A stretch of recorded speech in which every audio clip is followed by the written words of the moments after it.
Have you ever told yourself, I know this person isn't serious about me, and then found yourself checking your phone anyway? Maybe they text every few days, maybe they disappear for a week and then suddenly pop back up like nothing happened. Maybe they give you just enough attention to keep you hopeful, but never enough to build a real relationship and connection.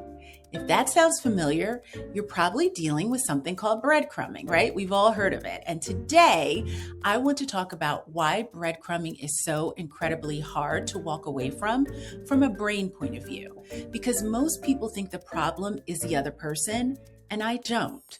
I think the real problem is what breadcrumbing does to your brain.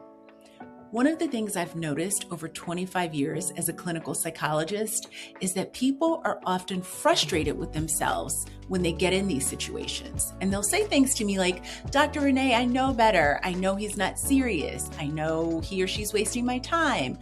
I know I should move on. And my response is always the same. If knowing were enough, you would have moved on already. The issue isn't that you don't know. The issue is that knowledge isn't changing your behavior because breadcrumbing creates uncertainty. You never quite know when the next text is coming. You never know when they're going to reach out. You never know if this is finally the moment things are going to change.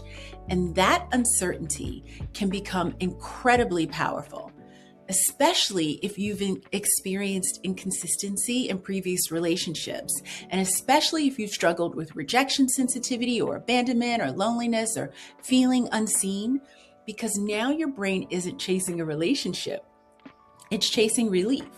Relief from uncertainty, relief from wondering, relief from waiting, and every little text message creates a temporary sense of relief. And that's why people stay stuck. Not because they're weak, not because they're desperate, not because they're foolish, because uncertainty can become emotionally addictive to your brain. Most people already know they're being breadcrumbed. They don't need more information.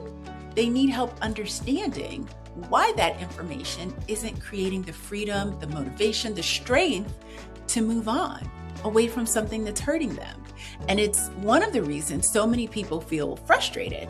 They know what's happening, they just don't understand why they can't stop caring. Now, if this sounds familiar, I want you to pay attention to something, because breadcrumbing is often just the symptom. The bigger question is, why are you attracted to emotionally unavailable people in the first place? Because that's what we're really talking about here. And that's what I'm going to be talking about more in my next video. And once you understand that piece, a lot of these relationship patterns start making much more sense. So I will see you there. Bye for now.